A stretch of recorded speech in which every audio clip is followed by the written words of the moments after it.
मंगलम भगवान वीरो मंगलम गौतम गणि मंगलम कुंद कुंदालो जैन धर्मोस्तु मंगलम सर्वमंगल मांगल्यम सर्वकल्याणकारकम प्रधानम सर्वधर्माणां जैनम जयतु शासनम जैनम जयतु शासनम। बीतरागी देव शास्त्र इस हुंडा अवसर्पणी पंचम काल में अनेक महापुरुषों के द्वारा दिगंबर जैन शासन की धारा आगे बढ़ाई गई। उसी क्रम में हमारे महाभाग्य से, हमारे महापूर्ण योग से पूज्य गुरुदेव श्री का मिलन हमको हुआ। उन्होंने जो जिन शासन की प्रवाहना की उसकी शुरुआत लगभग अब प्रारंभ हो रही है, क्योंकि अभी तक तो संकटों के दिन थे और संकटों के दिन लगभग बीत गए। 1991 में गुरुदेव का जब परिवर्तन हुआ था, उसी वर्ष एक और महत्वपूर्ण घटना घटी थी जिसकी चर्चा हम बता नहीं सके थे, और वह थी आसोज बदी चौथ चतुर्थी 1991 15 अक्टूबर 1935 मंगलवार के दिन बहन श्री शांता बहन को रात्रि को 10 बजे सम्यक दर्शन की प्राप्ति हुई थी।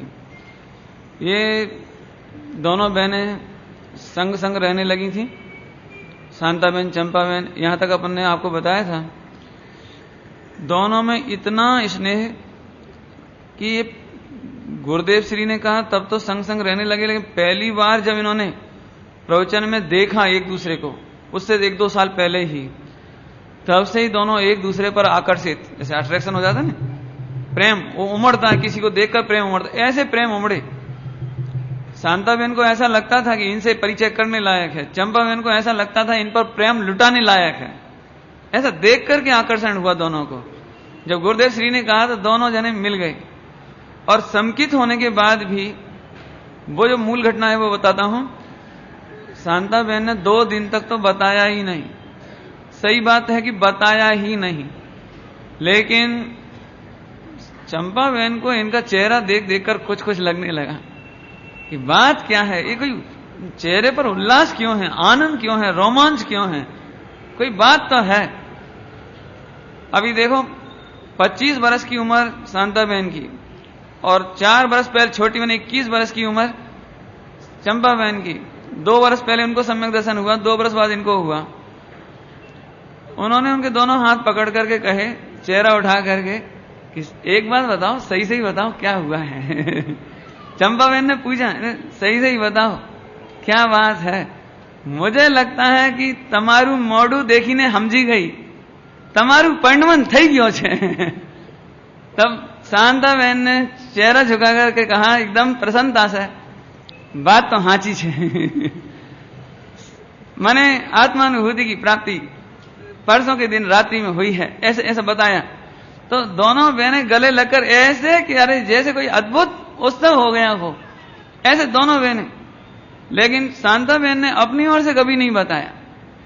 बताना क्या चाहते हैं कि ज्ञानी पुरुषों को जिन्हें सम्यक दर्शन की प्राप्ति होती है, उन्हें वह सहज हो जाता है, उन्हें कुछ लगता नहीं है और बताते ही नहीं है। चंपा बहन को जाति स्मरण हुआ तो 6 महीने तक किसी को बताया ही नहीं, है ना। बाद में भी उनकी किसी पुस्तक में कि कैसेट में अपनी तरफ से बताया हुआ कुछ नहीं है। कोई प्रसंग में गुरुदेव ने बोला, कोई बात हुई तो गौण पूर्वक, बाकी अपनी तरफ से कुछ नहीं कहा। कहने का मतलब यह है, हमारे जीवन में ये सीख मिली हमको भी कि पर्यायों के उन्माद में हमें बहना नहीं। भले ही सम्यक दर्शन हो जाए, इसकी क्या कीमत है। पर्याय पढ़ने ते शुद्ध थयूं तो पढ़ते थी सु, अरे भाई तो पढ़ते थी सु, तेथी सु तत्किम तो क्या हो गया है। पर्याय में शुद्धता प्रकट हो गई, इसमें क्या आश्चर्य है। मुंह में रसगुल्ला हो तो मुंह मीठा हो जाए, इसमें शू आश्चर्य है ना।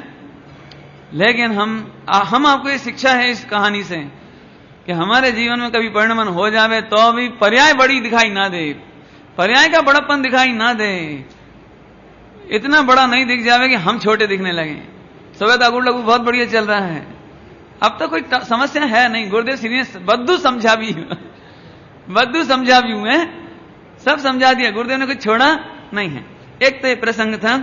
इसके बाद जब गुरुदेव श्री का परिवर्तन हो गया तो दोनों बहनों को सोनगढ़ में रहने की तो परमिशन हुई ही नहीं, रहने की लेकिन कोई स्थान भी नहीं था, कोई किराए से स्थान ले ऐसी भी स्थिति नहीं दिखती थी वहां पर। और चूंकि उम्र छोटी थी 21 और 25 बरस, तो गुरुदेव श्री साहब बोले इतनी छोटी उम्र, सील की रक्षा कौन करे, कौन संरक्षण देवे, कोई बात हो जावे तो सारे जीवन हम पर भी आवे, तुम पर भी आवे, बिल्कुल नहीं, कदापि नहीं। अभी जिनको गुरुदेव श्री ही शरण दिखाई दे रहे हों वे बहनें क्या करें।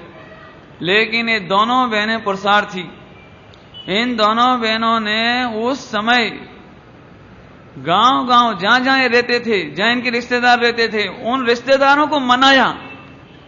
शांता बहन ने अपने रिश्तेदार जो थानकवास में थे उन रिश्तेदारों को चिट्ठी लिख लिख करके, मिल मिल करके, उनके घर जा जा करके कि गुरुदेव साचे हैं, गुरुदेव साचे हैं, तुमको उनका समर्थन करना चाहिए, उन पे समर्पण देना चाहिए, अपनी अर्पणता देने जैसी है, ऐसी बहुत।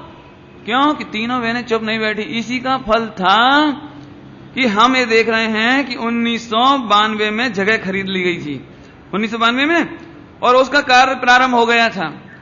और अब आज जबकि घटना प्रारंभ होगी कि स्वाध्याय मंदिर बनकर कंप्लीट हो रहा है।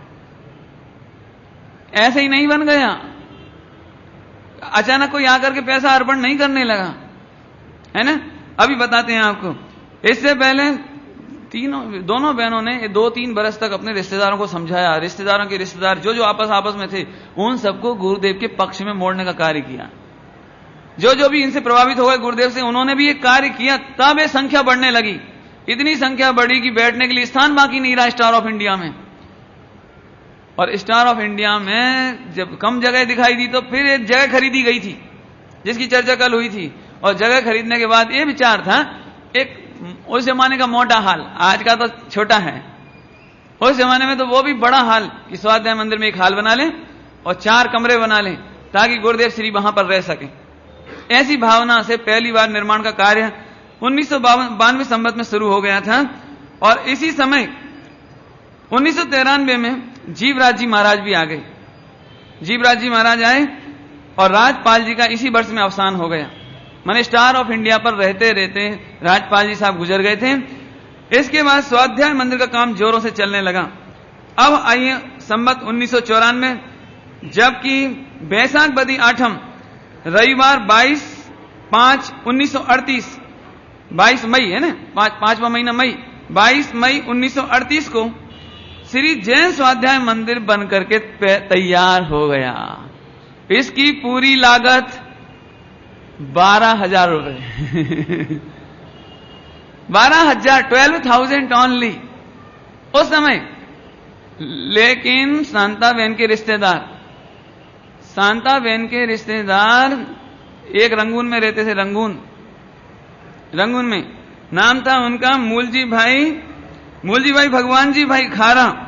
वहां से ये मंदिर का शिलान्यास करने के लिए, स्वाध्याय मंदिर का शिलान्यास करने के लिए 8,000 रुपए भेजे गए थे खात मुहूर्त में। फिर से सुनो, फिर से अभी 8,000 की कीमत नहीं लग रही होगी तुमको, नहीं लग रही ना रंगून से जब ये बात चली कि गुरुदेव का स्वाध्याय मंदिर बनना चाहिए तो उसके शिलान्यास का खात मुहूर्त करने के लिए सबसे पहली राशि रंगून से आई 8,000 रुपया, जो शांता बहन के रिश्तेदार होते हैं। तो बहन ने कितनी तैयारी करी होगी, इस रिश्तेदारों को कितना मनाया होगा, हैं? ऐसे इस तरह से ये उद्घाटन प्रेमचंद भाई खारा, नानचंद भाई खारा ने 1,000 रुपया देकर के, उस दिन 1,000 रुपया, टोटल कास्ट 12,000, 8,000 रुपया वहां से आए, 1,000 रुपया इस प्रकार से हुए और बाकी लोगों ने इकट्ठे किए।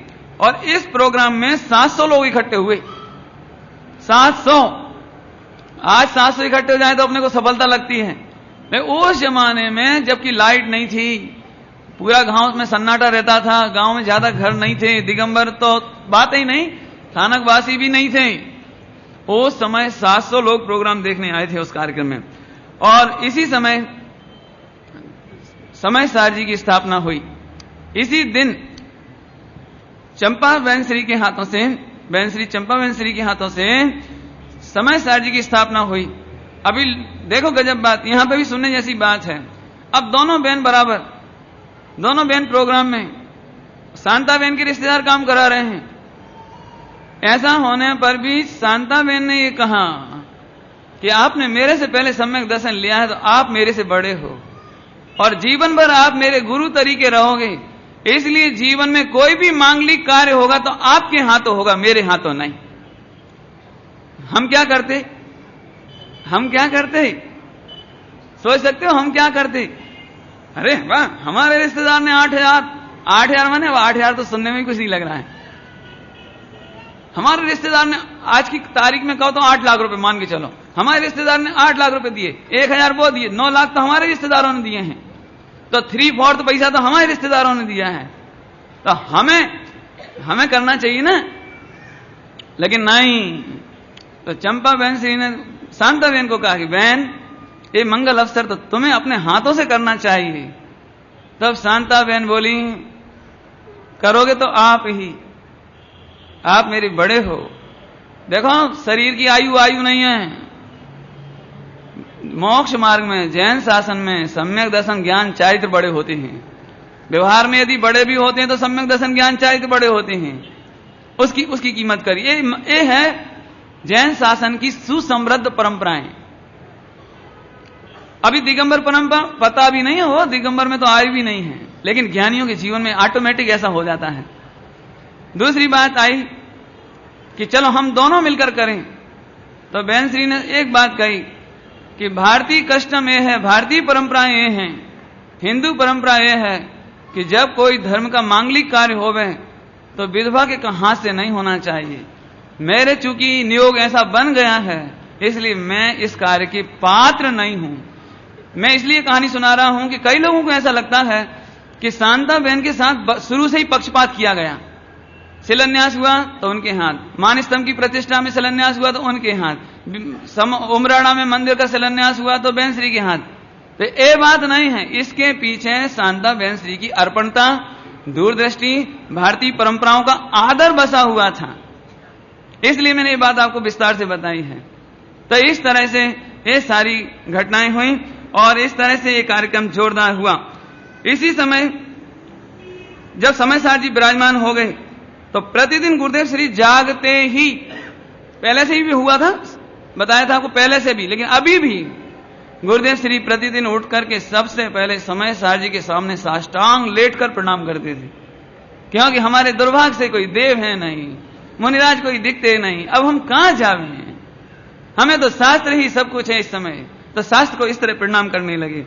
इसी समय देखो इसी वर्ष में थोड़े ही समय बाद एक अनुभव प्रकाश नाम का ग्रंथ भी सोनगढ़ से छप गया, और यह ग्रंथ अनुभव प्रकाश की जरूरत महसूस हुई नेमीचंद जी पाटनी को अजमेर में। वो कहीं मिलता नहीं था, सूरत से मंगाया तो सूरत वालों ने खबर की कि आप चाहो तो सोनगढ़ से मंगा लो, और सोनगढ़ से मंगाया तो पहला आश्चर्य था कि सोनगढ़ क्या है, वहां ऐसा कौन पुरुष है जो अनुभव प्रकाश जैसा ग्रंथ छप रहा है।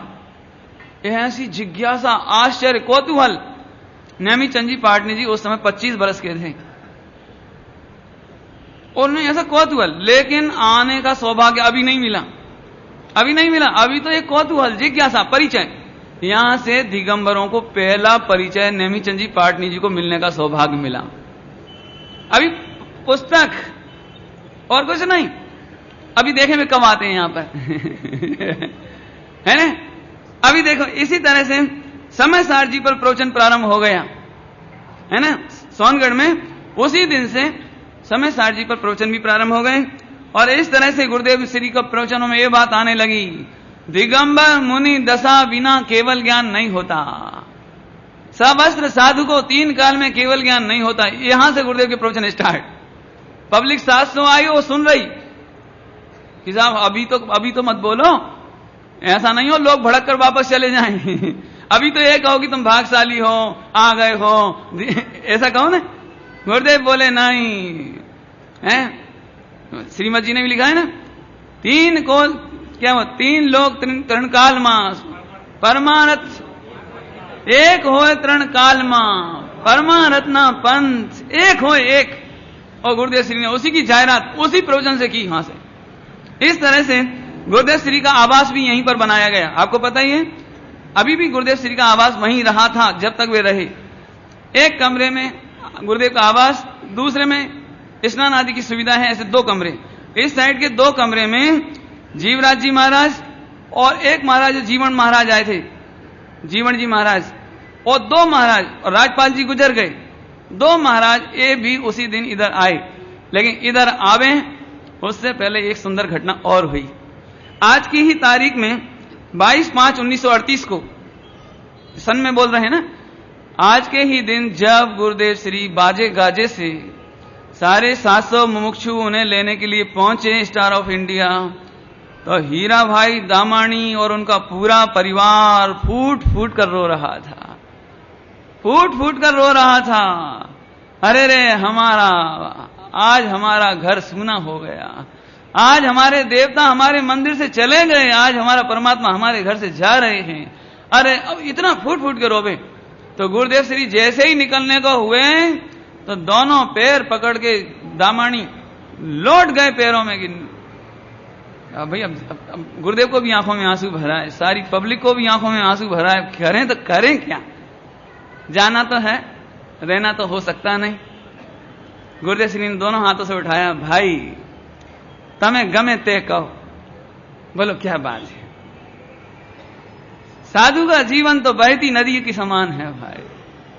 इसे जब दुनिया नहीं अटका सकी, हमारा परिवार नहीं अटका सका, हमारा संप्रदाय नहीं अटका सका, तुम्हारे आंसू हमें अटका नहीं सकते भाई। बोलो क्या कहना, बात बोलो क्या है। गुरुदेव आप जा रहे हो तो एक वचन आप ही ने जाओ, एक वचन आप ही ने जाओ। बोलो क्या बात, कि आपकी करुणा हम पर बनी रहेगी, और एक दिन साल में जब तक आप रहें जीवित, साल में एक दिन हमारे इस कुटिया में जरूर पधारना। आप जरूर पधारजो। ध्यान से सुनना, ये बात आसान नहीं है कहना। इसका मतलब पूरे जीवन अपनी कुटिया खाली रखेगा गुरुदेव के लिए। कितनी बड़ी भावना, आप एक दिन जरूर पधारना बरस में। गुरुदेव बोले अवश्य आवसू। यदि मैं सोनगढ़ में रहूंगा तो तुम्हारी इस स्टार ऑफ इंडिया में मैं जरूर आऊंगा, इस परिवर्तन स्थल में जरूर आऊंगा।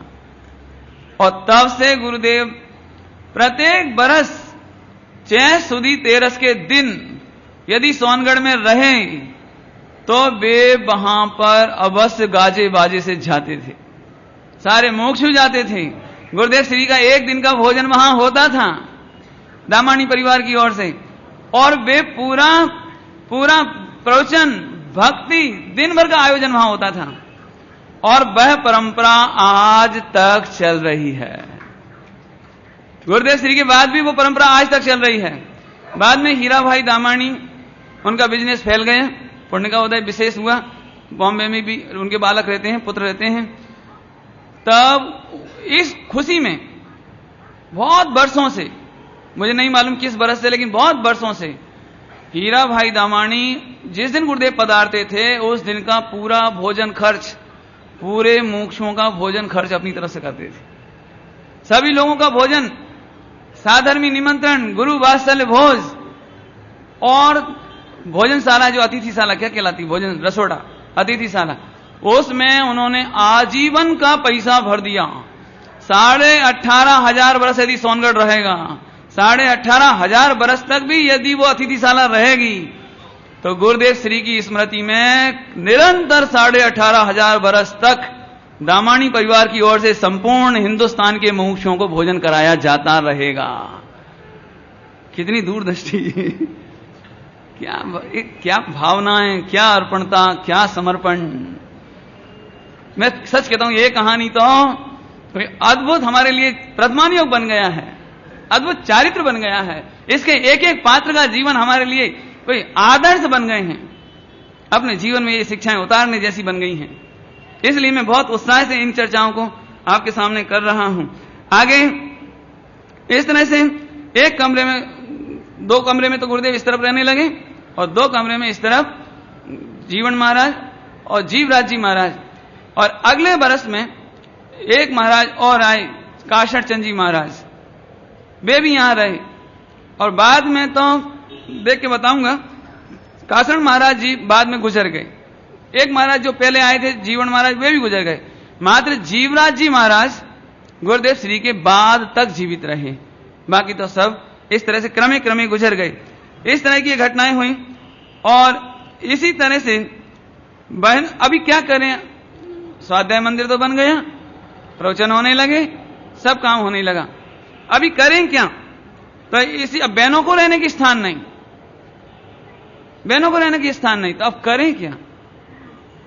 तो फिर अतिथिशाला नहीं थी उस समय, अतिथिशाला के पीछे चाली बनी है, चाली जो आज भी है, चाली कहलाती है।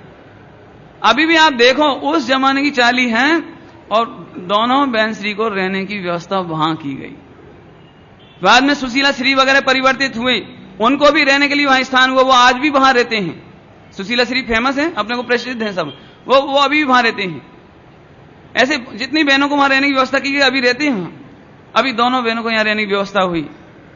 और एक चाली बनाई नाना लाल भाई जसाणी, इन्होंने चाली बनवाई और इस तरह से बहनें यहां पर आकर रहने लगी। अभी देखो हरिभाई भायाणी ने भोजन के लिए सगबड़ करने के लिए कि जो अतिथि बाहर से आते हैं साधर्मी, उनके लिए 4-5 कमरे किराए से खरीदे, भाड़े से, और आने वालों के भोजन की व्यवस्था की शुरुआत की। इस हिसाब से देखा जाए तो रसोड़े के आद्य स्थापक, भोजनशाला के आद्य स्थापक भी हरिभाई भायाणी रहे। अभी देखो, अब साधु आते, स्थानकवासी साधु आने लगे गुरुदेव का प्रवचन सुनने के लिए, परिवर्तित होने नहीं, सुनने के लिए स्थानकवासी और लोग आने लगे। तो अब भोजन कौन करावे? जो सादा होवे तो अतिथिशाला में चले जावे, लेकिन बाकी लोगों को क्या होवे? तो दोनों बहन श्री बरसों तक, एक आध दिन नहीं, एक आध साल नहीं, बरसों तक अपने हाथों से भोजन बना बना के कराती थी, अपने हाथों से। और एक ही भावना की साधर्मी आवे, केवी रीते आवे, किसी प्रकार से भी आवे, ये भावना से दोनों अपने हाथों से भोजन बनावे और करावे। बोला इस तरह से ये प्रगति होते होते अभी इस समय तक 2 जीव जुड़ गए गुरुदेव श्री से। 91 से लेकर 95, 94 तक 4 वर्षों में 2 जीव जुड़े, खास मोटे मोटे। एक तो नानालाल भाई जसाणी और एक जुड़ गए रामजी भाई दोषी। तो सारे सौराष्ट्र में एक बात फैलने लगी, जो बात में बहुत फैली, कि गुरुदेव श्री ने 2 शेरों को अपने बस में कर लिया है। बस में कर लिया, समझ गए, काबू में कर लिया। जाने कौन सा जादू जाने कौन सा जादू। एक बाद में जादू बहुत प्रसिद्ध हुआ गुरुदेव श्री का, वो लकड़ी का जादू जाने कौन सा जादू कर दिया। एक दिन के लिए राम जी भाई गए और उनके हो गए, और नाना लाल भाई उनके हो गए। एक पैसे वाला है, एक ज्ञान वाला है, राम जी भाई दोषी वकील राजकोट के, और नाना लाल भाई जसाणी ये भी राजकोट के। जाने दोनों को काबू कर लिया, अब तो जीतना मुश्किल है। इस तरह से लोगों में बातें होने लगी। अब 1995 की बात आई। राजकोट में गुरुदेव 10 महीने रहे। इस समय चातुर्मास भी, हालांकि अब चातुर्मास का प्रतिबंध नहीं रहा, लेकिन गुरुदेव श्री ने कहा कि भले ही मैंने पद छोड़ा है, लेकिन एक स्थान पर रहने का संयम तो अच्छा है ना। और जाना कहां है मेरे? तो जो स्याही से लिखना छोड़ा था वो छूटा ही रहा। जो जो उनके जीवन के संयमित आचरण थे, घास पे पांव नहीं रखना आदि आदि, वे कायम रहे। माने जो अच्छे अच्छे गुण थे वे कायम रहे, मुंह पट्टी छोड़ दी बस। तो इस तरह से 10 महीने तक, पहली माने दूसरी बार राजकोट आए, पहली बार चतुर्मास में आए थे 4 महीने, अब आए 10 महीने के लिए। और इसी समय गांधी जी, रामजी भाई, उस समय आंदोलन चल रहा था, आंदोलन देश का, है ना। संबत तो बता ही दिया, सन 1939 1939 आजादी से 8 साल पहले जोरदार आंदोलन चल रहे थे। रामजी भाई के पास बार बार सलाह लेने के लिए, जबकि महात्मा गांधी खुद अपने आप में वकील थे, खुद इसके बावजूद सलाह लेने के लिए रामजी भाई के पास आते थे। तो रामजी भाई को प्रवचन का टाइम हो गया, उसी समय वे आए गांधी जी। तो वे बोले, देखो साहब अभी तो हमारा प्रवचन का टाइम हो गया, मैं तो जाता हूं। रामजी भाई तो उठ के जाने लगे, ताला लगाने लगे। ऐसा नहीं कि इतना मोटा नेता पूरे हिंदुस्तान और विश्व में, जहां दक्षिण अफ्रीका में खलबली मचा के आया होए, ऐसे नहीं चलेगा। लोग बाद में, धर्म पहले, शिक्षा लेने जैसी बात छोड़ी, ताला लगाया और दोनों के दोनों चल दिए। आए वहां पर, गुरुदेव का प्रवचन शुरू हुआ और यहीं गुरुदेव श्री ने प्रवचन में कोई बात कही, मैं देश का करता हूं, मैं समाज का करता हूं, मैं ऐसा करता हूं, मैं परिवार चलाता हूं। तो अब समझ में तो कुछ आना ही नहीं था गांधी जी को, लेकिन उन्हें ये बात समझ में आ गई कि इन्होंने मुझे देख लिया है, ये पहचान गए हैं मुझे, इसलिए जानबूझकर मेरी आलोचना कर रहे हैं। देश को आजाद नहीं कराऊं तो क्या करूं, चूड़ी पहन के बैठ जाऊं? उनके अंदर अंदर बड़ा द्वंद। अभी किसी खबर कुछ नहीं हो, गुरुदेव को पता भी नहीं कि गांधी जी आए हैं, खबर भी नहीं। और अभी ऐसा होते होते अभी दोनों जने प्रवचन सुनकर वापस आए। फिर जो फैसला, बातचीत करनी थी, सलाह लेनी थी मुकदमा वगैरह की, देश की आजादी की, वो कर लिया। अभी जाने लगे तो एक बात पूछी एक बात बताओ, ये तुम्हारे गुरुजी कैसे हैं? बोले क्यों, क्या बात है? कि बताओ, मेरे को 1 घंटे गाली देते रहे। बोले मैं कोई बुरा कर रहा हूं क्या? आप ही बताओ, मैं कोई बुरा कर रहा हूं क्या? मैं अपने घर के लिए तो नहीं कर रहा हूं। राम जी भाई का माथा ठनका भाई एम नहीं, ऐसी बात नहीं है भाई, तुम गलत समझ गए। वास्तव में यहां तो समय सार जी प्रवचन में चल रहे हैं, उसमें कर्ता कर्म अधिकार चल रहा है। उस कर्ता कर्म में ये बात आ रही है कि एक द्रव्य दूसरे पर कर सकता नहीं, कोई किसी का कर्ता धरता नहीं। तो बोले ठीक है, मैं फिर कभी आके समझूंगा, अभी टाइम नहीं है और गांधी जी चले गए। फिर गांधी जी 1-2 बार और गुरुदेव के प्रवचन सुनने आए, और फिर राम जी भाई ने उन्हें समझाया तो उनकी भ्रांति निकली। नहीं, उन्हें यही लगा कि मुझे देख देख के चल रही है सारी की सारी बात। यानी एक घटना, एक बहुत सुंदर उस समय हुई। इसी समय गुरुदेव श्री ने अपूर्व अवसर पर प्रवचन करे, आत्मसिद्धि पर भी प्रवचन किए, समय सार जी पर, और पद्मनंदी प्रवचन, पद्मनंदी पंचविंशतिका के प्रवचन, ये 4-5 ग्रंथों के प्रवचन उस समय हुए। उस समय चातुर्मास के लिए गुरुदेव आनंद कुंज में ठहरे हुए थे, है ना। आगे अब क्या करें, इतना काम तो हो गया, 10 महीने भी पूरे हो गए। कहां के? राजकोट के। अभी गुरुदेव श्री को, और वहीं पर दोनों बहनें भी थी राजकोट में। राजकोट में तो व्यवस्था हो सकती है, रिश्तेदार थे ना, शांता बहन के, सब रहते थे, कोई दिक्कत ही नहीं थी। अभी एक बात हुई, अब करें क्या? तो बहन श्री को ऐसी इच्छा हुई, दोनों बहनों को, गुरुदेव को, कि साहेब हम दिगंबर शास्त्र तो बांचते हैं, हमने दिगंबर शास्त्र बांचते, इतना समय हो गया, लेकिन दिगंबर भगवान के दर्शन नहीं किए, इसलिए आपकी आज्ञा होवे तो अपने को पाली ताना चलना चाहिए। गुरुदेव बोले, हाँ ये तो बहुत अच्छी बात है, ये तो बहुत अच्छी बात है, क्योंकि ये परिचय तो था। पालीताना तो जब स्थानक साधु थे तब भी जाते आते रहे थे, इसलिए ये बात तो मालूम थी कि सबसे ऊपर टॉप पर एक दिगंबर जैन मंदिर है, ये तो उन्हें मालूम था। बोले तो इससे बहुत अच्छी बात है। अरे अब तो उल्लास हो गया, लगभग 200 लोग उस समय इस बात के लिए तैयार हो गए कि चलो पालीताना का दर्शन करने चलते हैं। अभी ध्यान से सुनना, पहली बार दिगंबर भगवान के दर्शन करने का सौभाग्य 1995 में मिला। सब लोग तैयारी करके ठाट बाट से, गुरुदेव पैदल चलते थे, हो मोटर गाड़ी नहीं, राजकोट से पैदल चलते चलते चलते, बैंसरी पैदल चलते चलते, 200 लोग पैदल चलते चलते। आपको लग रहा होगा 200 क्यों, 1000 क्यों नहीं, पैदल चल रहे थे भाई साहब, मोटर गाड़ी नहीं चल रही थी पैदल चलते चलते पालीताना पहुंचे। पालीताना में सबसे ऊपर पहुंचे, ओहो, जिन भी देख करके तो आंखों से आंसू की धार लग गई हैं। अब गुरुदेव श्री ने तो क्या गाया होगा, क्या सोचा होगा, ये मुझे नहीं मालूम है। हम तो 2-4 पंक्ति बता देते हैं आपको। अति पुण्य उदय में आया,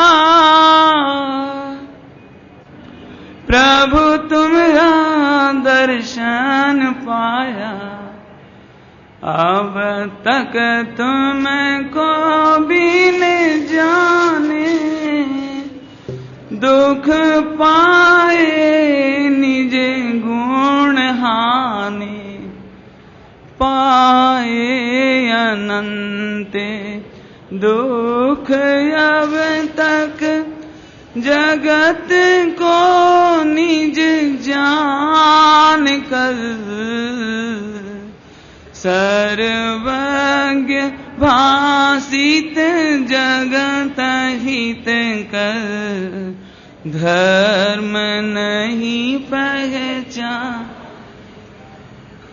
भव बंध कारक प्रहारक, विषय में सुख मान कर, निज पर विवेचक ज्ञानमय, सुख निधि सुधा नहीं पान कर। अब कायदे से तो पूरी स्तुति सुनाऊं तो आपको इसका भाव ख्याल आएगा।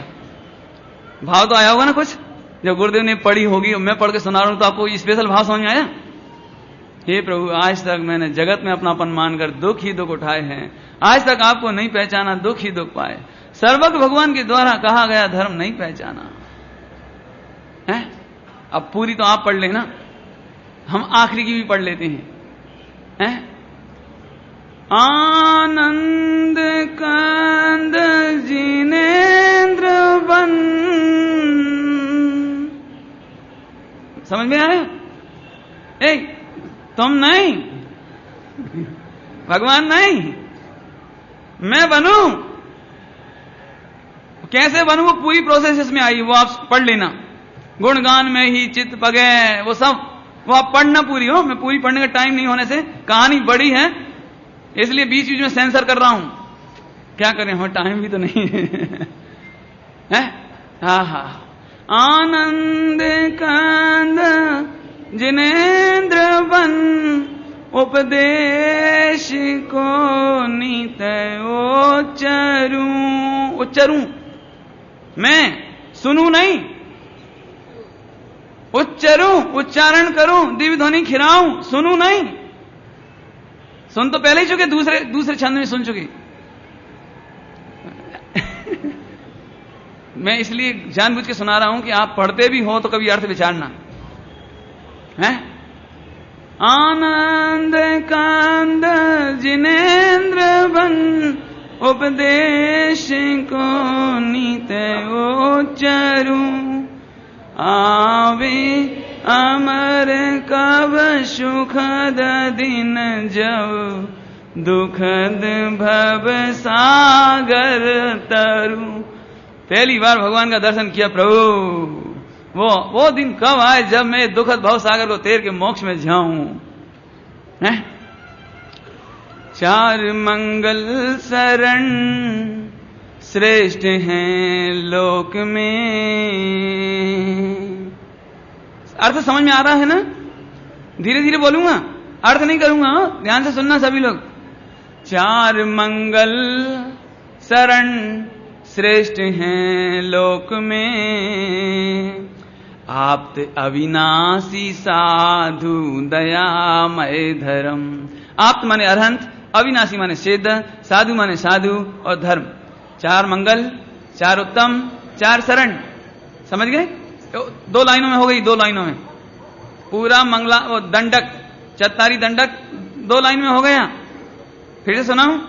चार मंगल शरण श्रेष्ठ हैं लोक में, आप्त अविनाशी साधु दयामय धर्म। अन्न में ढूंढना सुख दुख कार है। समझ आ रहा है? अन्न में ढूंढना सुख दुख कार है, वे स्वयं सुख रहित सुख न उनका मरम। हे प्रभु आपको लख निश्चय हुआ। गुरुदेव फरमा रहे हैं, हे प्रभु आपको देखकर, हे प्रभु आपको लख निश्चय हुआ, शरण अपनी से कटते स्वयं सब करम, शरण अपनी से कटते स्वयं सब करम। बाह दृष्टि तजूं, बाह्य दृष्टि तजूं, अव निजातम भजूं, लीन निज में हुए से मिले पद परम, लीन निज में हुए से मिले पद परम। गुरुदेव ने भक्ति करी वहां, शब्द बदल गए होंगे, भाव इससे ज्यादा नहीं हो सकता और भाव इससे कम भी नहीं हो सकता। मुझे तो विश्वास है आपकी, आप जानो है। लीन निज में हुए से मिले पद परम, हे प्रभु आपको लख निश्चय हुआ, शरण अपनी से कटते स्वयं सब करम। सेंसर, इसके आगे सेंसर, आगे आप पढ़ना आप। चलें आगे, आगे चलते हैं। इस तरह से गुरुदेव श्री भक्ति कर रहे थे और रंग जम गया था। बहन श्री की आंखों से आंसू बह रहे थे। आपको याद होगा इससे पहले जाति स्मरण में हो चुका है। विदेह की यादें आने लगी गुरुदेव को, साक्षात भगवान को देखा है, वो यादें आने लगी तो आंखों से आंसू। अब उस समय श्रेष्ठी में नाना लाल भाई वे बैठे हुए थे, तो बहन श्री ने चतुराई करी। शांता बहन ने जड़ाऊ बहन और उनके पुत्र वगैरह थे, उनको प्रेरणा करी कि सोनगढ़ में मंदिर बनाओ। यहां से प्रेरणा का जन्म स्थल यहां है, सोनगढ़ में मंदिर बनाओ। तो एक उन्होंने जो मैंने गीत बना के गाया, सोनगढ़ में मंदिर बंधाओ ओ नाना भाई, सोनगढ़ में मंदिर बंधाओ ओ नाना। ऐसे ऐसे भक्ति जोड़ जोड़ कर खूब भक्ति बना के, और नाना भाई ने वही घोषणा कर दी कि अब सोनगढ़ में मंदिर बनेगा। देखो कैसे जिन शासन का प्रभाव आया है, मंदिर बनेगा, कहीं बात नहीं। अब एक बात हुई कि उम्र बहुत हो गई थी नाना भाई की, बहुत उम्र हो गई। चिंता इस बात की कि इनके रहते रहते पंच कल्याणक हो जाए। आए, उद्घाटन हुआ, शिलान्यास हुआ, फागुन बदी नहीं, इसके पहले नाना, नाम बढ़ के सुनाता हूं, नाना लाल कालीदास जसाणी राजकोट यहां उपस्थित थे। उन्होंने सोनगढ़ में मंदिर बनाने की स्वीकृति दी। बेचर भाई, मोहन भाई, आनंद भाई जसाणी, ये इनके परिवार के पुत्र वगैरह। श्रीमती जड़ा बहन के माध्यम से दोनों बहनों ने मंदिर बनाने की प्रेरणा की और इस तरह से ये काम शुरू हुआ। और फागुन बदी एकम 6 मार्च 1939 सोमवार के दिन बजू भाई साहब इनकी तरफ से जो मंदिर था, स्वाध्याय मंदिर, उसमें ओम पट की स्थापना की गई। ओम पट की स्थापना 1995 में ही 6 सुदी 13 के दिन परिवर्तन दिवस पर गुरुदेव स्टार ऑफ इंडिया पर पधारे। ये तो बार बार बताने की जरूरत नहीं पड़ेगी, इस तरह से। और अब 1996, 1940 इस समय गुरुदेव राजकोट फिर गए और राजकोट से लौटते समय गिरनार जी की यात्रा करी। 300 लोग गिरनार जी के लिए चल दिए और श्रावण सुदी 13 के दिन, अभी नहीं, इसके पहले गुरुदेव वहां पहुंचे, कहां, गिरनार जी। और गिरनार जी में 13 के दिन पहुंचे तो आराम किया, 14 के दिन पर्वत की वंदना की और पूनम के दिन सहस्ताम्र वन में गए। एक कहां है वन? अपना 13पंथी धर्मशाला जो है, मंदिर और धर्मशाला, उसके बाजू से रास्ता गया है और गुरुदेव श्री वहां निकल पड़े। पीछे पीछे 300 लोग और सहस्त्राम्र वन में चलते चलते चलते अभी गुरुदेव को तो मुनिराजों की याद आने लगी। आचार्य अमृत चंद देव, आचार्य कौन देव, आचार्य अमृत चंद देव। ओहो, क्यों पढ़ रहे थे ना, स्वाध्याय तो चल रहा था, महिमा तो अंदर से घड़ी आवे। अब उन्हें तो यही लगे, अरे कहीं कोई मुनिराज दिखाई देवे क्या, ये पंचम काल में मुझे कोई आचार्य अमृत चंद देव कौन दिखाई देवे क्या। चलते चलते चलते झरना आया, झरने के बाद अच्छी शिला आई। गुरुदेव वहां बैठ गए, सारी पब्लिक बैठ गई और गुरुदेव श्री ने यहां पर बहुत भक्ति कराई, मुनिराजों की भक्ति, बहुत मुनिराजों की भक्ति। ध्यान से सुनना, गुरुदेव श्री के जीवन में ये बात सीखने लायक है। वहां वे आत्मा के भजन नहीं गा रहे थे, आत्मा की भक्ति नहीं कर रहे थे। जिन्हें देव की प्रतिमा के सामने आत्मा के गीत नहीं गा रहे थे, वहां देव के गीत गाते थे। शास्त्र के सामने शास्त्र के गीत गाते थे और जंगल में गुरुओं के गीत गाए, आत्मा के नहीं। गुरुदेव श्री को भजन तो बहुत पसंद थे, वे मैं पूरे बताने में सेंसर कर रहा हूं। अभी आप पढ़ लेना, वो जो छपी है ना सोनगढ़ से भी और यहां से भी छपी है, स्तवन मंजरी वगैरह, वो आप पढ़ लेना, उनमें भजन हैं वे सारे के सारे, वे उस समय के सारे भजन इसमें हैं। बहनश्री वगैरह गाती थी, हैं मुनिराज कैसे हैं, छोड़ी तन डानी आस जी,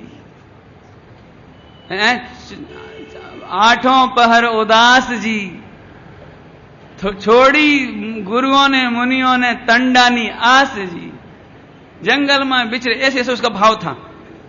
लेकिन अपन सब जंगल में चलने तैयार हो तो मैं ले चलता हूं।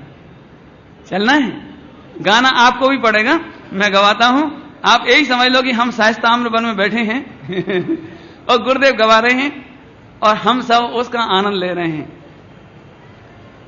धनी मुनि राज हमारे हैं, धनी मुनि राज हमारे हैं, धनी मुनि राज हमारे हैं, धनी मुनि राज हमारे हैं, सकल प्रपंच रहित निज में रत, सकल प्रपंच रहित निज में, सकल प्रपंच रहित निज में रत, सकल प्रपंच रहित निज में, परमानंद विस्तारे हैं, परमानंद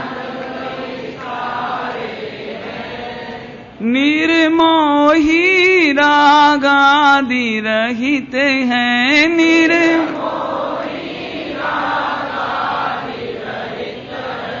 निर्मोही रागादि रहित हैं,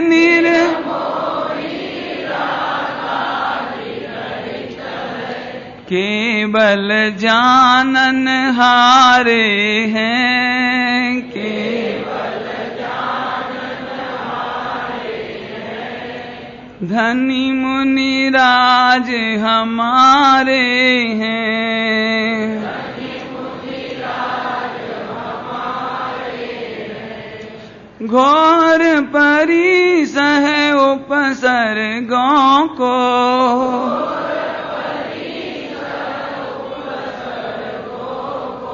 घोर परिसह उपसर्गों को,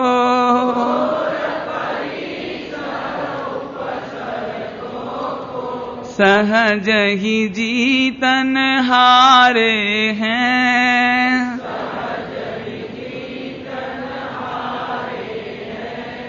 सहज का मतलब मालूम है, रिद्धियों के बल पे जीतते नहीं है, पुण्य के बल पे नहीं जीतते, इंद्रों के बल पे नहीं जीतते और कोई मदद करे इसके बल पे नहीं जीतते और संकल्प विकल्प आकुलता करके नहीं जीतते। सहज ही जीतन हारे हैं,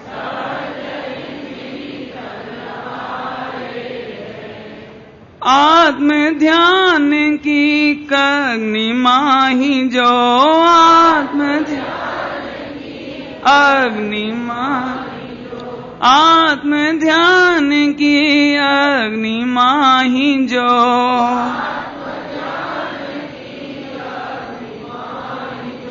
सकल करम मल जारे हैं, सकल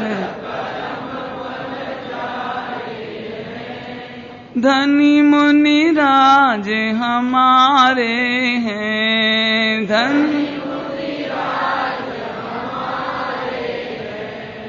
साधे सारभूत शुद्धातम,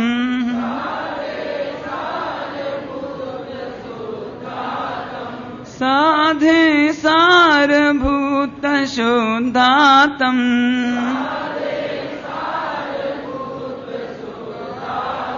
क्या साधते हैं? पुण्य साधते हैं, साधुओं शिष्यों को साधते हैं, इज्जत को साधते हैं, संग को साधते हैं, सारभूत शुद्धात्मा को साधते हैं। रत्न त्रय निधि धारे हैं,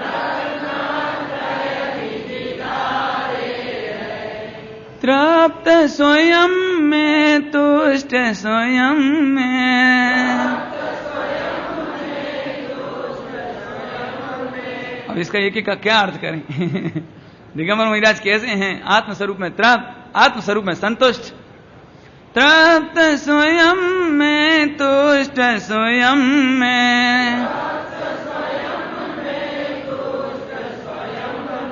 आहा, अपने में इतने तृप्त हैं कि नग्न दशा होने पर भी काम का विकल्प नहीं सताता, कभी खोटा आचरण नहीं होता।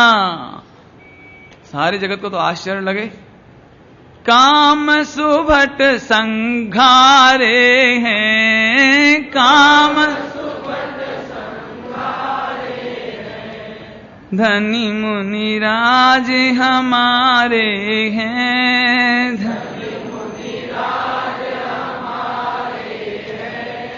धनी मुनि राज हमारे हैं।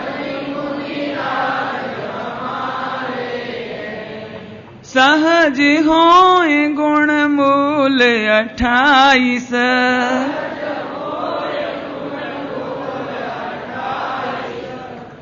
सहज नहीं, याद कर करके 1 2 3 5 28 याद कर करके नहीं, सहज अपने में तृप्ति, अपने में संतुष्टि, ऐसे दशा में सहज होए गुण मूल 28,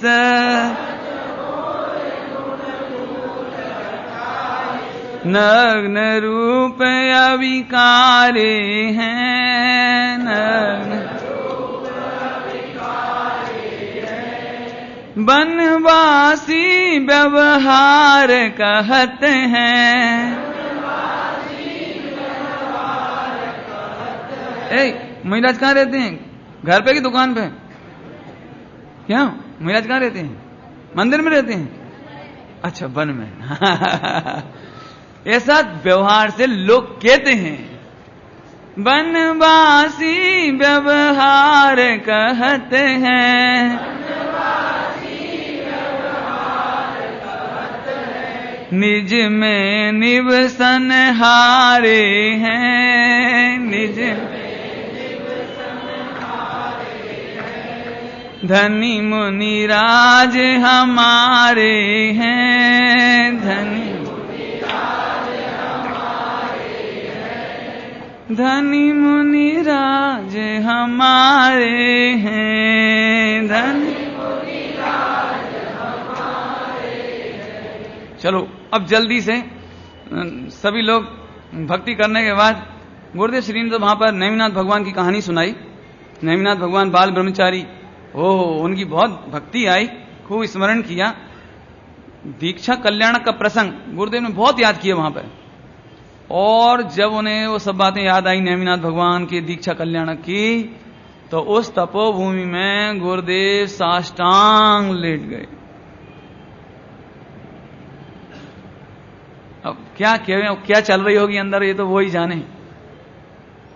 ये वो दिन हमारा भी कब आवे जब हमारी भी ये दशा हो मेरी ऐसी दशा जैसी तुम धारी। नेमिनाथ भगवान भी बाल ब्रह्मचारी, ये भी बाल ब्रह्मचारी, वे भी गुजरात में सौराष्ट्र में, ये भी भावना तो भावनाएं हैं। हैं? हाँ, भूतकाल प्रभु आपका, वह मेरा वर्तमान। वर्तमान प्रभु आपका, वह भविष्य। शब्द बदल सकते हैं, भाव नहीं बदल सकता। इस तरह से करते करते वापस श्रावण सुदी 13 के दिन 15 अगस्त आ रही 15 अगस्त 1940 के दिन खात मुहूर्त किया गया सीमंदर जिनालय का। इस तरह सीमंदर जिनालय के भूमि पूजन हुई। नानालाल, बेचर भाई, मोहन भाई, आनंद भाई, जशाणी सपरिवार, ये सारे परिवार ने मिलकर के पूरा मंदिर बनाया। पूरा मंदिर एक परिवार का है, सीमंदर जिनालय वो बनाया। अभी तो डबल स्टोरी हो गई, पहले सिंगल स्टोरी थी। और जिन लोगों को अभी वो सिंगल स्टोरी देखनी हो तो बीछिया का मंदिर देख सकते हैं। बीछिया का मंदिर बिल्कुल ऐसा का ऐसा बनाया गया है, बिल्कुल वैसा का वैसा। क्यों मुझे देखने की बहुत जिज्ञासा थी कि वो पहले कैसा होगा। तो मैंने पुराने आत्मधर्म देखे। पुराने आत्मधर्म के फ्रंट पर उनके फोटो छपे थे, फ्रंट पर सिंगल स्टोरी के। तो तृप्ति नहीं होती थी। तो फिर बाद में खोज करते करते ये मालूम पड़ा कि बीछिया का जो पहली पंचकल्याणक प्रतिष्ठा हुई सोनगढ़ के बाद, वहां पर बिल्कुल वैसा ही मंदिर बनाया गया। तो फिर उसे देख करके मुझे तृप्ति हुई, हाँ ऐसा मंदिर होगा। कहने का मतलब क्या हुआ, इस तरह से मंदिर बना, एक मंजिला मंदिर। नानालाल भाई अस्वस्थ थे, वृद्ध थे, शीघ्र मंदिर पूरा कराने की भावना बहुत जल्दी थी। तो गुरुदेव श्री ने प्रवचन रोक दिया, प्रवचन भी रोक दिया, क्योंकि छत ढलना थी, छत वगैरह का काम। अब गांव में ज्यादा मजदूर मिले नहीं। दोनों बहन श्री अपने हाथों में कपड़ा बांध के आ गईं। करीब, अभी कितने लिखा होगा तो बताऊंगा, नहीं तो करीब 200-400 मोक्षु भी उस दिन इकट्ठे हुए। और सब ने हाथ में बांध करके पूरी छत को, ब्रेक नहीं पड़ना चाहिए, कंक्रीट की छत में ब्रेक नहीं पड़नी चाहिए। ऐसा करने के लिए कंटिन्यू 2 दिन प्रवचन रुके। गुरुदेव श्री ने मंदिर की महिमा पे प्रवचन किए, जब जब भक्ति कराई, जब जब महिमा करी। समय सार जी के प्रवचन नहीं किए। भगवान आत्मा करता है, मंदिर का करता नहीं है, ये नहीं। अरे रे, मंदिर किसको कहना है, प्रतिमा किसको कहना, भक्ति किसको कहना, अर्पणता किसको कहना। और गुरुदेव श्री ने यही प्रवचन, और सारे समूह में उत्साह, हाथ में बांध के अपने हाथों से गारा दिया है दोनों बहनों ने। उनकी परिवार की और जो महिलाएं थी, जड़ाव बहन वगैरह, जो योग्य थी, सक्षम थी, बहुएं वगैरह, वो सब अपने हाथों से गारा दे करके वो पूरा जल्दी काम जल्दी करो। क्यों कि नानालाल भाई अस्वस्थ हैं, यदि देर हो गई तो पंचकल्याण उनके सामने नहीं हो पाएगा। ऐसे भावना से इस तरह रात तक काम चला। श्रावकों ने कार सेवा की, भजन भक्ति होती जाए। अब क्या बतावे, बहुत फास्ट चल रहा हूं मैं तो, नहीं तो आपको दृश्य दिखाना चाहिए कि आंख बंद करके उस कैंपस में देखो, कहीं पर गिट्टी पड़ी हुई है, कहीं बजरी पड़ी हुई, कहीं सीमेंट पड़ी हुई है। सारी बहनें लाइन लिए खड़ी हैं, सारे श्रावक खड़े हुए हैं, बीच में तालियां बज रही हैं, भक्ति हो रही है, कोई पानी पिला रहा है, कोई कह रहा है उत्साह से जय बोलो सीमंदर भगवान जय हो, ऐसे अब पूरा दृश्य देखो आप। और काम चल रहा है, कार सेवा चल रही है, और इस तरह से रात तक काम चला। अभी जब काम हुआ, जब तो उत्साह था, लेकिन सीमेंट की गर्मी से हाथ में फोले पड़ गए। अब बहनों ने कहा तगाड़ी उठाई कभी, हैं? ओ सीमेंट की गर्मी से हाथ में फोले पड़ गए, लेकिन कोई रंजो गम नहीं। अरे रे, ध्यान से सुनो क्या कह रहे हैं। ये मंदिर इन पवित्र व्यक्तियों की, पवित्र आत्माओं की एक खून गिरा है, इनमें फोले पड़े हैं। क्या कह रहे हो भाई, कैसी अर्पणता से एक मंदिर खड़ा होता है। अभी दिगंबर आए नहीं हो, मैं तो क्या बताऊं, ये दिगंबरों भाग्यहीन है जो उनका विरोध करें। तुमसे लिया ही क्या है दिगंबरों से, उन्होंने पैसा लिया नहीं, मंदिर लिया नहीं, कोई तो नहीं लिया। तुमसे पहले सारा काम तो खुद ही नहीं करा। तुम्हें तो फ्री फोकट में अमृत पिला रहे थे, तो वो भी हाँ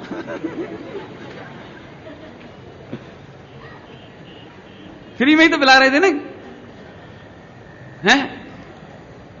असल में दिगंबरों की भी गलती नहीं है, उन्हें मालूम ही नहीं है कहानी। उन्हें तो ऐसा लगा कि जैसे गुरुदेव ने डांके डाले हों उनके घरों में और फिर मंदिर बनाए होंगे। उन्हें पता भी नहीं है ये कहानी, इसलिए मैं ये कहानी सुना रहा हूं। ये कहानी अब हर घर घर में जानी चाहिए। सुने लोग, अरे उस समय क्या बीती हैं ये बातें। अभी एक भी दिगंबर नहीं आया हो। देखो मंदिर तैयार हो गया। अब मंदिर तैयार हो जाना तो सरल है, लेकिन घड़ी ले ले। अच्छा सुनो, अभी मंदिर तो तैयार हो गया, लेकिन अभी समस्याएं अंत नहीं हुई। थानक वासियों ने कभी प्रतिमा देखी नहीं हो। पालीताना में और समय शिखर गिरनार जी में देखी, बाकी तो कोई खबर नहीं। कहां मिले, कहां जावे, कहां सोनगढ़, कहां जयपुर। 3 दिन तो आने जाने के लगते थे, गाड़ी बदलना पड़ती थी बगल रास्ते में, छोटी लाइन चलती थी। धुआं गाड़ी, धुआं गाड़ी, धुआं गाड़ी समझते हो? इलेक्ट्रिक नहीं, शताब्दी नहीं, चली जा रही धीरे धीरे, एक एक स्टेशन पर रुकते रुकते रुकते रुकते। अब प्रतिमा कहां से लाएं, कैसे इतनी विशाल प्रतिमाएं लाएं? हम होते तो शायद जरा सा चैत्यालय बनाने की सोचते। हम सोचते कि जरा सी एक प्रतिमा ले आओ रेडीमेड, लेकिन वे 3 बिंब आए, 3 बिंब, जिन बिंब कितने विशाल, जो सबने देखे हैं, दिखाने की जरूरत नहीं है। 3 विशाल जिन बिंब, चंद्रप्रभु भगवान, सिमंदर भगवान है ना, एक शायद पद्मप्रभु भगवान, 3 भगवान, पद्मप्रभु भगवान, 3 भगवान, वो इतनी विशाल प्रतिमाएं। अब लाए कौन, कौन खरीदने जाए, कैसे मालूम पड़े कि प्रतिमा सही है? ऐसा नहीं हो कि गलत आ जाए तो जिंदगी भर गलत की चक्कर में पड़ जाएं। अब करें क्या? तो गुरुदेव श्री ने दोनों बहन श्री को बुला के ये कहा कि तुम्हें पूर्व का संस्कार है, तुम्हारे चित्त में भगवान के प्रति भक्ति है, अर्पणता है। तुमने सबसे पहले कहा कि हमें पालीताना की वंदना करनी चाहिए, तो तुम्हारी जो अर्पणता है, तुम्हारे अंदर के नेत्र भगवान को पहचान लेंगे। इसलिए तुम दोनों बहन स्वयं जयपुर जाओ। और जयपुर जाने के लिए चंपा बहन, शांता बहन, आनंद भाई, नानालाल जसाणी, आनंद भाई गए, नानालाल नहीं गए, आनंद भाई जसाणी, हरगोविंद भाई मोदी, उजम बहन और इनके पति चुन्नी भाई जामनगर वाले, जामनगर वाले, ऐसे कुल मिलाकर के 7 लोग, 6 लोग, 6 हुए ना, 6 लोग ये जयपुर गए। रामजी भाई नहीं जा पाए, व्यवस्था कर दी इन्होंने सारी, पैसे की व्यवस्था करना थी, इधर भी तो अरेंजमेंट मिलाने हैं ना सारे, तो वो यहां करते रहे। इन लोगों को वहां भेज दिया।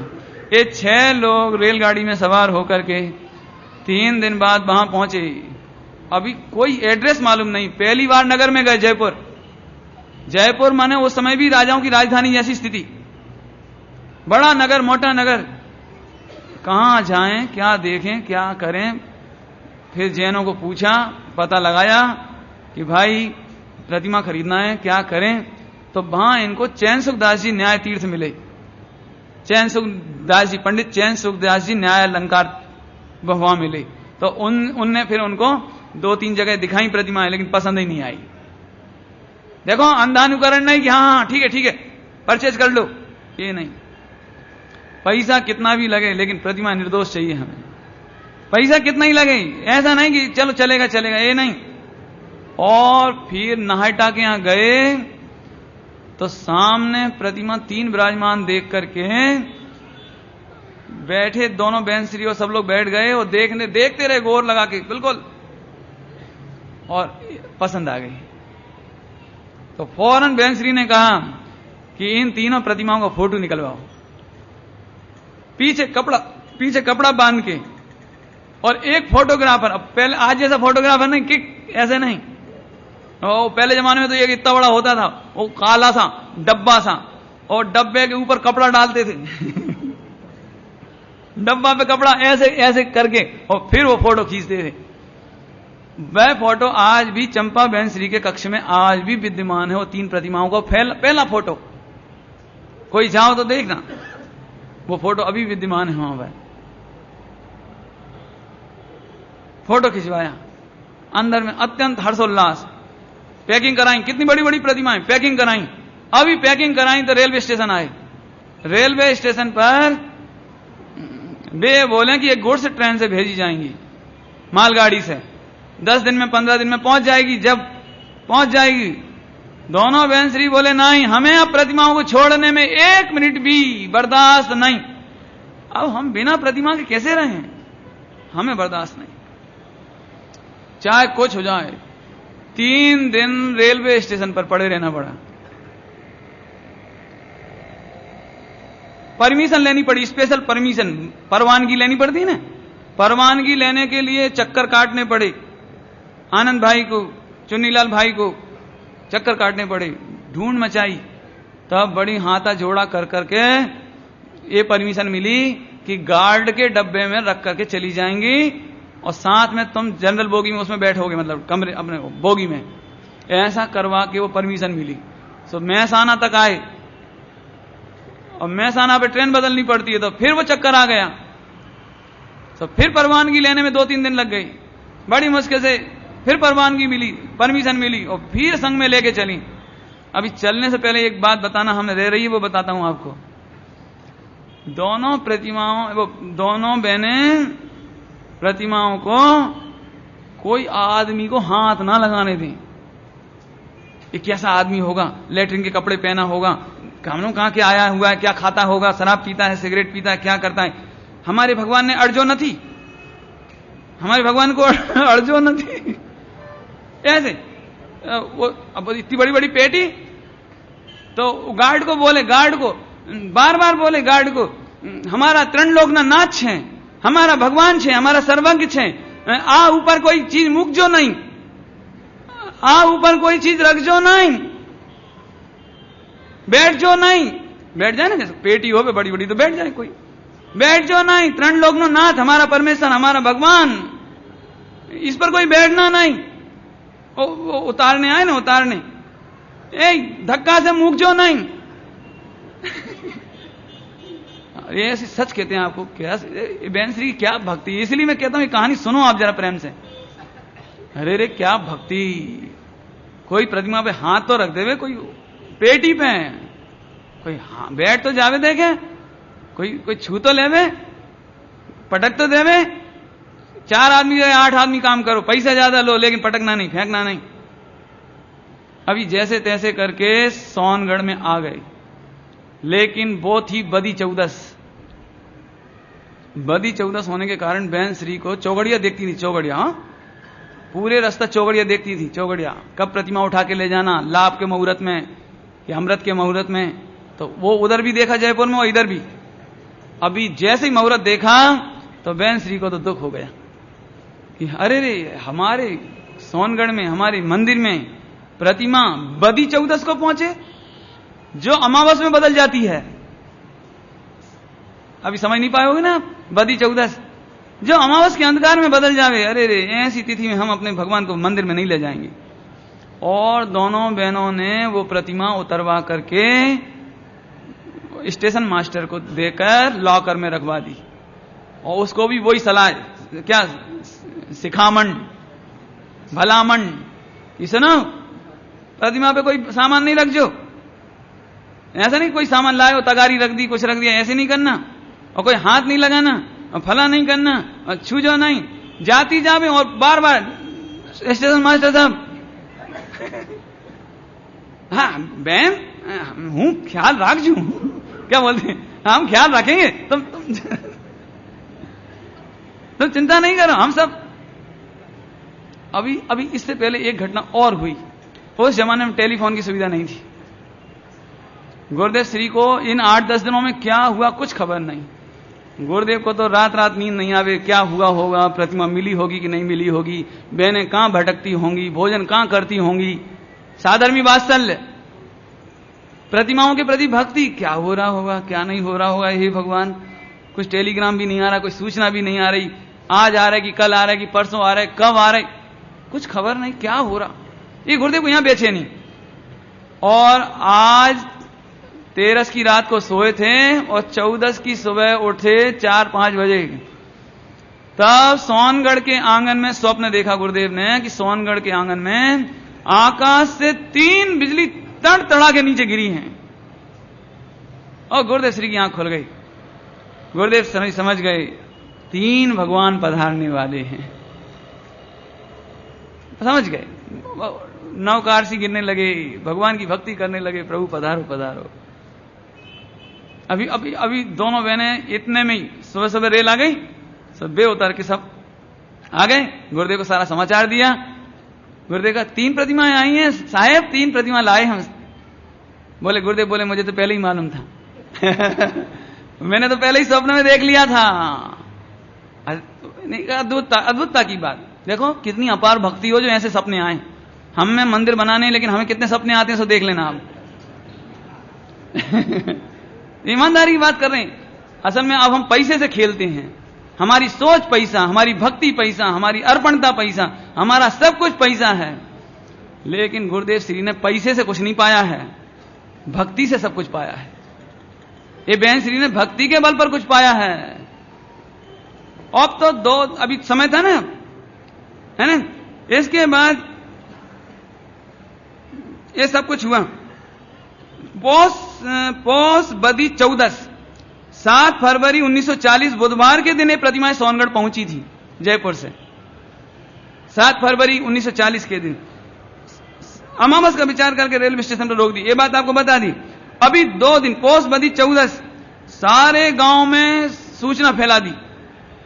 दिगंबर जैन तो थे नहीं, स्थानकवासी थे नहीं, सारे गांव में बहन श्री ने ढिंडोरा पिटवा दिया कि हमारे जैनों के भगवान आए हैं, जैनों के भगवान आए हैं, जैनों के भगवान। अभी गांव में भगवानों का इतना बड़ा उत्सव तो कभी होता नहीं विशेष। तो सारे गांव में जो रेवाड़ी वगैरह कौन कौन थे, वो ग्वाले गंडासी जो कोई कोई होते हैं ना, सारे सबको जे लगे भगवान भगवान आए, भगवान कैसे होती, क्या होता है। उस दिन फिर रेलवे स्टेशन पर एकम के दिन सारा गांव उमड़ पड़ा, बैलगाड़ी में प्रतिमाएं बैलगाड़ी में वो प्रतिमाओं की पेटी रख करके, और पूरे रास्ता भक्ति जय जयकार, और पूरा गांव नाचता कूदता। मैंने ये समझ लो कि उस जमाने में उस गांव में इतना ऊंचा उत्सव कभी हुआ नहीं, किसी ने इतनी पब्लिक नहीं देखी थी।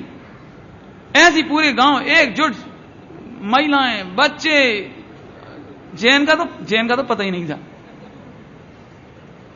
ऐसे पूरा गांव इकट्ठा होकर के उत्सव करते करते प्रतिमाओं को लेकर आए। और गुरुदेव श्री ने जब प्रतिमाएं देखी तो साष्टांग दंडवत लेट गए। 2 मिनट तक तो 5 मिनट तक तो पड़े ही रहे। अभी सब लोग देख रहे, राम जी भाई वगैरह, गुरुदेव શું થઈ ગયો। और जो गुरुदेव के आंसू देखे, अरे प्रभु सीमंदर भगवान तुम्हारा विरह पड़ गया हमको। हे सीमंदर प्रभु, ये बालक अब तुम्हारी प्रतीक से, तुम्हारी प्रतिमा से काम चलाएगा। ये आंसू की धार, चौधारा, उन्हें देखने वाले भी आंसू। कोई कोई पूछते हैं कि साहब गुरुदेव श्री ने अप्रतिष्ठित प्रतिमा को प्रणाम कर दिया। अरे तुम्हें अप्रतिष्ठित लग रही है, उन्हें तो प्रतिमा ही नहीं दिख रही, उन्हें तो क्यों फोटो में कागज दिख रहा है तुम्हें कि अपने पिताजी दिखते हैं। फोटो में कौन दिखता है, क्यों बोलो बोलो। ये कोई नजर है। गुरुदेव श्री कहते थे अल्प भाव स्थिति जाकी, अल्प भाव स्थिति रही होगी जाकी, उसको 3 मूरत देखी 3 तैसी। उन लोगों ने उस प्रतिमा को उन जैसी देखी जो भगवान थे असली। कौन देख सकता है मालूम है? प्रतिमा में साक्षात भगवान कौन देख सकता है? बनारसी दास जी का दोहा गुरुदेव सुनाते थे, लिखा भी होगा मेरे को, लेकिन ढूंढना पड़ेगा तो मजा नहीं आएगा, इसलिए नहीं ढूंढ रहा हूं। हैं? जिन प्रतिमा देखी जिन जैसी, अल्प भव स्थिति जाकी। जिनके अल्प भव स्थिति रह गई होगी, उन्हें ये प्रतिमाओं में वे साक्षात भगवान दिखाई देंगे। जैसे अभी दृष्टांत दूं तो जल्दी समझ में आवे। क्यों? लड़के को प्रेमिका का फोटो मिले तो फोटो दिखता है कि प्रेमिका दिखती है? खोटा दृष्टांत दिया है, जो प्रेमी है ना, प्रेमी। ऐसे ही जो आत्मा के प्रेमी हैं, भगवान के प्रेमी हैं, उन्हें तो भगवान की मूरत में भी मूरत नहीं दिखती, पाषाण की, सोने की, पीतल की, उन्हें तो साक्षात भगवान दिखाई देते हैं। इस तरह से पूरा का पूरा उत्सव हुआ और समय भी बहुत हो गया है, बाकी घटना हम आगे सुनाएंगे आपको। लेकिन इतना और बता दें कि अब पंच कल्याणक प्रतिष्ठा कराने की समस्या आनी है। तो चैन सुखदास जी से पूछा कि क्या करें, आप पंच कल्याणक कराने आ जाओ। तो वो बोले कि भाई मैं तो नहीं आ सकता हूं, लेकिन तुम्हारी व्यवस्था करवा देता हूं। मुझे तुम स्थानक वासियों से कोई तकलीफ नहीं है, ऐसा नहीं सोचना कि मैं इसलिए नहीं आ रहा हूं। मुझे बड़ा खुशी की बात है कि आज गुजरात में, सौराष्ट्र में कोई स्थानक वासियों को ऐसा भाव आ रहा है, ये तो मां हर्ष की बात है। तो उन्होंने दक्षिण के एक पंडित थे, दक्षिण के रामचंद्र भाई, और रामचंद्र भाई को प्रतिष्ठा करने के लिए निमंत्रण देने के लिए कहा। उन्हें निमंत्रण देकर के उनकी स्वीकृति मिली और कल पंच कल्याण का ब्यौरा कल सुनाएंगे। ओम नमः शिवाय। जिनवाणे के ज्ञान से सूझे लोकालो, सोवाणे मस्तक न हो सदा देत हो।